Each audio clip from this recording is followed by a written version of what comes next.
అందరికీ నమస్కారం. ఈరోజు ఈ విలేకరుల సమావేశం నిర్వహించడానికి ముఖ్య ఉద్దేశం ఏదైతే ఈ కొత్తూరు దగ్గర ఉన్నటువంటి ఖాదర్ నవాజ్ ఖాన్ ఈద్గా గత 40 సంవత్సరాల నుండి మా తాతల ముత్తాతల కాలం నుంచి కూడా ఇది అదే విధంగా వస్తూ ఉంది. ఇక్కడ గతంలో కూడా కొంతమంది మా మైనార్టీలకు కూడా ఖననం చేసిన సంగతి ఆల్రెడీ మీ అందరికి కూడా చెప్పి ఉన్నాము. అయితే ఆదాల ప్రభాకర్ రెడ్డి గారు వాళ్ళ అల్లుడి కోసం, వాళ్ళ అల్లుడికి ఈ స్థలం పెట్రోల్ బంక్ కోసం కేటాయిస్తే తర్వాత వాళ్ళ అల్లుడికి వచ్చే విధంగా చేసుకోవాలన్న ఒక దురుద్దేశంతో మా మైనార్టీలకు లేనిపోనివి చెప్పి కోటంరెడ్డి శ్రీధర్ రెడ్డి గారు వాళ్ళ అల్లుడి కోసం చేయించుకుంటున్నాడని ఒక ప్రచారం తీసుకొని వచ్చి ఇదంతా కూడా తెలివిగా మైనార్టీల దగ్గర నుంచి కూడా ఈ స్థలాన్ని లాక్కోవాలని చెప్పి ఒక గేమ్ ప్లాన్ చేశారు. దానికి ఒక ముఖ్య ఉదాహరణ, మేమందరం కూడా ఇక్కడ ఈద్గాలో నమాజులు చేసుకుంటుంటే అధికారులు వచ్చి ఇక్కడి నుంచి ఖాళీ చేయాలి, ఈ ఈద్గాని తొలగించాలని చెప్పి గందరగోళం చేస్తుంటే ఇక్కడ ఉన్నటువంటి మైనారిటీ సభ్యులందరూ కూడా, ఈద్గా సభ్యులందరూ కూడా మొట్టమొదటిసారిగా వెళ్ళింది కూడా ఆదాల ప్రభాకర్ రెడ్డి గారి దగ్గరికి. అంతవరకు అక్కడ నమాజులు చేసుకోండి, అప్పుడు దాకా అక్కడ కట్టడాలు ఏమీ కట్టొద్దు అని చెప్పినటువంటి వ్యక్తి ఆదాల ప్రభాకర్ రెడ్డి. అవునా కాదా? నేను ఒకటే అడుగుతున్నా ఆదాల ప్రభాకర్ రెడ్డి గారిని, మీరు కట్టడాలు కొట్టొద్దని చెప్పి, ఇక్కడ కట్టడాలు కట్టకూడదని చెప్పిన వ్యక్తి మీరా కాదా? మీరు ప్రమాణం చేయండి ఫస్ట్. మేము వాళ్ళు ఎప్పుడు కూడా చెప్పలేదు.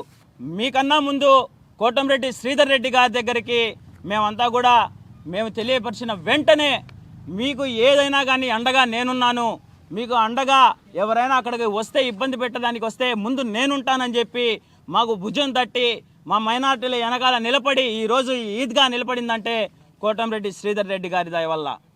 కోటంరెడ్డి శ్రీధర్ రెడ్డి గారు వెంటనే మేము ఇక్కడ బౌండరీ నిర్మించుకోవాలంటే అప్పటికప్పుడే ఆర్థిక సహాయం చేసి బౌండరీ నిర్మించుకొని అన్నారు. అదేవిధంగా మాకు ఒక లెటర్ కావాలి అనగానే వెంటనే లెటర్ని కూడా ఇప్పించారు. ఎక్కడ కోటంరెడ్డి శ్రీధర్ రెడ్డి గారికి మైనారిటీలు అందరూ కూడా దగ్గర అయిపోతున్నారని చెప్పి ఒక డ్రామా ప్లే చేసి ఆ డ్రామాలో భాగంగా ఇష్యూ జరిగింది 28 అయితే ఎప్పుడో 13వ తేదీ ఇష్యూ జరిగక ముందే లెటర్ ఇచ్చేసేసి ఇక్కడ మీరు చూడొచ్చు. కోటంరెడ్డి శ్రీధర్ రెడ్డి గారు ఎప్పుడు లెటర్ ఇచ్చారు? 2వ తేదీ 4వ నెలలో ఇచ్చారు. అంటే ఇష్యూ 28 జరిగింది. ఈ తర్వాత మేము అంతా ఇష్యూ ఆయన దగ్గర తీసుకుపోయి అంతా మాట్లాడి లెటర్ తీసుకున్నాం. ఈయన ఎప్పుడు ఇచ్చాడు? అదో మీడియాలో కూడా వచ్చింది 28వ తేదీ. ఇక్కడ ఇష్యూ జరిగింది 28వ తేదీ. ఇవ్వండి, ఇది చూడండి. ఆయన ఎప్పుడు ఇచ్చాడు? 13వ తేదీ 3వ నెల. అంటే 28వ తేదీ ఇష్యూ జరిగితే ఈయన ముందుగానే గ్రహించి ఇచ్చేసాడు లెటరు. ఈ లెటరే ఒక అబద్ధం. అసలు ఆదాల అంటేనే అబద్ధం, ఆదాల అంటేనే అవినీతి, ఆదాల అంటేనే అసమర్థుడు. ఇటువంటి వ్యక్తి కనీసం మైనార్టీల మీద ఎంత చిత్తశుద్ధి ఉందో తెలుసుకోవాలి. నీ మీద ఒక ఆరోపణ వచ్చినప్పుడు నువ్వు నిజంగా తప్పు చేయకుండా ఉండుంటే నువ్వు బయటికి వచ్చి నువ్వు మాట్లాడాలి, నువ్వు బయటకు వచ్చి దానికి సమాధానం చెప్పాలి. నువ్వు చేసిన తప్పును కప్పెట్టుకునేందుకు అసలు ఇక్కడ ఈద్గా ఎక్కడుందో కూడా తెలియనోడిని తీసుకొని వచ్చి కూర్చోబెట్టి ఒక చెంచాగాడి చేత మా మైనారిటీ ఈద్గా కోసం ప్రాణాలైనా అర్పించేదానికి సిద్ధపడిన మా సభ్యుల మీద, మా కమ్యూనిటీ ముస్లిం కమ్యూనిటీ కోసం మేము అందరం కూడా తోడ్పడాలన్న ఆ సభ్యుల మీద మాట్లాడిస్తావా? కనీసం సిగ్గు శరముందా ఆదాల ప్రభాకర్ రెడ్డి? మీకు ఇది మంచి పద్ధతి కాదు. ఒకసారి ఆలోచించాలి. ఈ ఈద్గా నిర్మాణాన్ని కూడా కట్టొద్దని చెప్పిన వ్యక్తి ఆదాల ప్రభాకర్ రెడ్డి గారు. కట్టండి నేనున్నాను అని చెప్పి వెన్నుదండగా నిలబడిన వ్యక్తి కోటంరెడ్డి శ్రీధర్ రెడ్డి గారు. 5 లక్షల రూపాయలు నేను ఆర్థిక సహాయం చేశాము ఈద్గాకి, అది ఇదని కూడా చెప్పుకుంటున్నారు. అయ్యా ఆదాల ప్రభాకర్ రెడ్డి గారు, మీకు నిజంగా 5 లక్షల రూపాయలు మీరు కావాలనుకుంటే మేము మా ఈద్గా సభ్యులందరూ కూడా భిక్షాటన చేసి మీకు తెచ్చిచ్చేదానికి కూడా సిద్ధంగా ఉన్నాం. మీరు ఎక్కడికి తెచ్చిమంటే అక్కడికి తెచ్చిచ్చేదానికి సిద్ధంగా ఉన్నాం. సిగ్గుందే అసలు. ఒక చేత్తో చేసిన సహాయం ఇంకో చేతికి కూడా తెలియదు అనుకుంటారు. మీరే పక్కన మీ వాళ్ళకి చెప్పి ప్రెస్ మీట్లు పెట్టించి మేము వాళ్ళకి ఇంత చేసాం అంత చేసాం అనుకుంటాం. అట్ట అనుకుంటే కోటంరెడ్డి శ్రీధర్ రెడ్డి గారి గురించి చెప్పుకునేందుకు ఎంతో సమయం కావాలి. కోటమిరెడ్డి శ్రీధర్ రెడ్డి గారు చేసిన పనులు చెప్పుకోవాలంటే ఎంతో టైం ఉండాలి. కానీ ఏ రోజు కూడా ఇది చేశారు అది చేశారని చెప్పి కూడా ఆయన ఆశించలేదు, చెప్పుకోవాలని చెప్పి కూడా చూడలేదు. ఈరోజు ఈ ఈద్గా ఉందంటే పార్టీలకు అతీతంగా, కులాలకు మతాలకు అతీతంగా నిలబడే ఏకైక నాయకుడు కోటమిరెడ్డి శ్రీధర్ రెడ్డి గారి దయా దాక్షిణ్యాలు, అతని సహకారాల వల్లే ఈరోజు మైనార్టీలు అందరూ కూడా ఇక్కడ ఉన్నాము. ఇంకొకసారి ఇటువంటి పిచ్చి పిచ్చి డ్రామాలు వేసి మైనార్టీలను మోసం చేయాలని చెప్పి చూస్తే ఆదాల ప్రభాకర్ రెడ్డి గారు మీకు తగిన శాస్తి చెప్తాం. మీరు ఎక్కడో సీజనల్ బాయ్ లాగా ఆ ఫ్లెమింగో ఫెస్టివల్ జరిగేటప్పుడు పక్షులు వస్తాయి 4 రోజులు ఆ టయానికి అట్ట వచ్చి అట్ట ఎగిరిపోయేటువంటి వ్యక్తి మీరు. కనీసం మీరు రూరల్లో ఏ గుడి ఎక్కడుంది, ఏ చర్చి ఎక్కడుంది, ఏ మసీద్ ఎక్కడుంది, ఏ ఈద్గా ఎక్కడుంది కూడా మీకు తెలియనటువంటి పరిస్థితి. మీరా ప్రజల్ని పరిపాలించేది, మీకా ప్రజలు పట్టం కట్టాలనుకొని చెప్పేది. కనీసం ఏదైనా కానీ మీకు తగిన శాస్తి ప్రజలందరూ కూడా చెప్పారు. మీరు చెప్తూ వచ్చారు శ్రీధర్ రెడ్డికి ఆ టైంలో నాకు ఎక్కువ ఓట్లు వచ్చాయి శ్రీధర్ రెడ్డి మీద అది ఇదని. అందుకే చంపపేటుగా ప్రజలందరూ కూడా మీకు తగిన శాస్తి చేశారు. ఇదే కొత్తూరు ప్రాంతంలో కోటమిరెడ్డి శ్రీధర్ రెడ్డి గారికి మీ మీద 2500 ఓట్లు మెజారిటీ తీసుకొని వచ్చిన ప్రాంతం ఈ కొత్తూరు ప్రాంతం. మైనార్టీలందరూ కూడా కోటమిరెడ్డి శ్రీధర్ రెడ్డి గారికి అండగా నిలబడ్డారు. కోటమిరెడ్డి శ్రీధర్ రెడ్డి గారు నిజాయితీగా, నిక్కచ్చితంగా మైనార్టీల కోసం ఎంత దూరమైనా వచ్చేందుకు సిద్ధపడ్డారు. అదీగాక సిగ్గుండాలండి మాట్లాడేదానికి. ఇక్కడ పెట్రోల్ బంక్ ఎప్పుడు శాంక్షన్ అయిందో ఆ లెటర్ మీకు చూపిస్తాను. పెట్రోల్ బంక్ శాంక్షన్ అయింది ఎప్పుడంటే ఇక్కడ 2వ తేదీ 11వ నెల 2023 11వ నెల. బాగా వినాలి మిత్రులారా. కోటమిరెడ్డి గారు శ్రీధర్ రెడ్డి గారు వైఎస్ఆర్సీపీ జగన్మోహన్ రెడ్డిని ఎదిరించి బయటకు వచ్చింది ఫిబ్రవరి 2వ తేదీ. అదే రోజు ఫిబ్రవరి 2వ తేదీ ఎవరికి మన ఆదాల ప్రభాకర్ రెడ్డి గారికి పైన ఇన్ఛార్జిగా బాధ్యతలు కూడా అప్పచెప్పారు.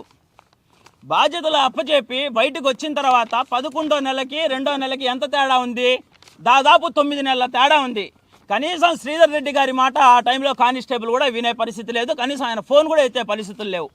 ఆయన్ని ఎన్ని విధాలుగా ఇబ్బందులు పెట్టారో మీ అందరికీ తెలుసు.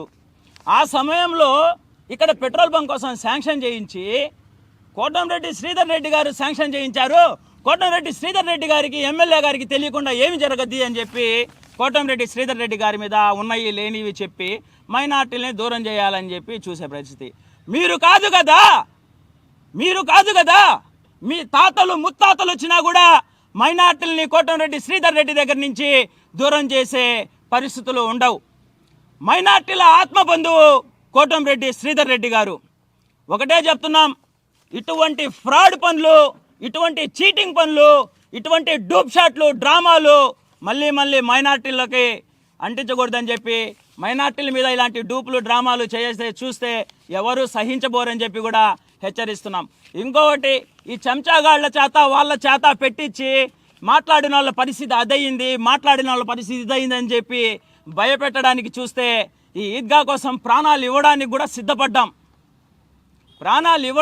సిద్ధపడి మా ముస్లిం కమ్యూనిటీ కోసం మేమందరం కూడా నిలబడిన వాళ్ళమి. మీరు అన్యాయంగా ఒక మైనారిటీ నేతను, మా సమీప్ భాయ్ని పీడీ యాక్ట్ పెట్టి ఏ విధంగా ఇబ్బంది పెట్టారో అందరికీ తెలుసు. ఆ ప్రజలందరూ చూశారు. మీరు మళ్ళీ మా మీద పీడీ యాక్ట్లు పెట్టాలని చెప్పి చూస్తారేమో. ఇంకా మీరు ఎమ్మెల్యేగానో ఎంపీగానో ఉన్నారని చెప్పి భ్రాంతిలోనో భ్రమలోనో ఉన్నారేమో. ఇది చంద్రబాబు నాయుడు గారి ప్రభుత్వం, ఇది ప్రజల ప్రభుత్వం. మీరు ఎన్ని అన్యాయాలు చేయాలన్నా, ఎన్ని ఇబ్బందులు పెట్టాలన్నా ఇక్కడ ఉండేది జగన్మోహన్ రెడ్డి కాదయ్యా ఆదాలా, ఇక్కడ ఉండేది చంద్రబాబు నాయుడు గారు. అది తెలుసుకోండి.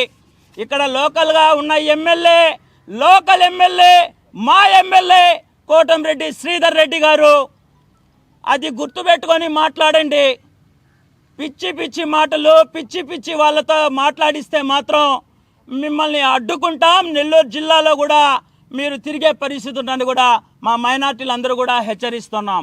అదేవిధంగా కోటమిరెడ్డి శ్రీధర్ రెడ్డి గారికి మాకు ఈ విధంగా ఇబ్బంది ఉందన్న, పోలీసులు అందరూ కూడా ఇబ్బంది పెడుతున్నారు అనగానే లోకల్గా ఉన్న కార్పొరేటర్ బత్తల కృష్ణ గారి చేత మాకు అప్పటికప్పుడే కూడా ఫస్ట్ మీరు అక్కడ కాంపౌండ్ వాల్ కట్టుకొని మీరు మీ ప్రొటెక్ట్ చేసుకోండి అని చెప్పి ఆర్థిక సహాయం చేసిన ఏకైక వ్యక్తి కూడా కోటంరెడ్డి శ్రీధర్ రెడ్డి గారు.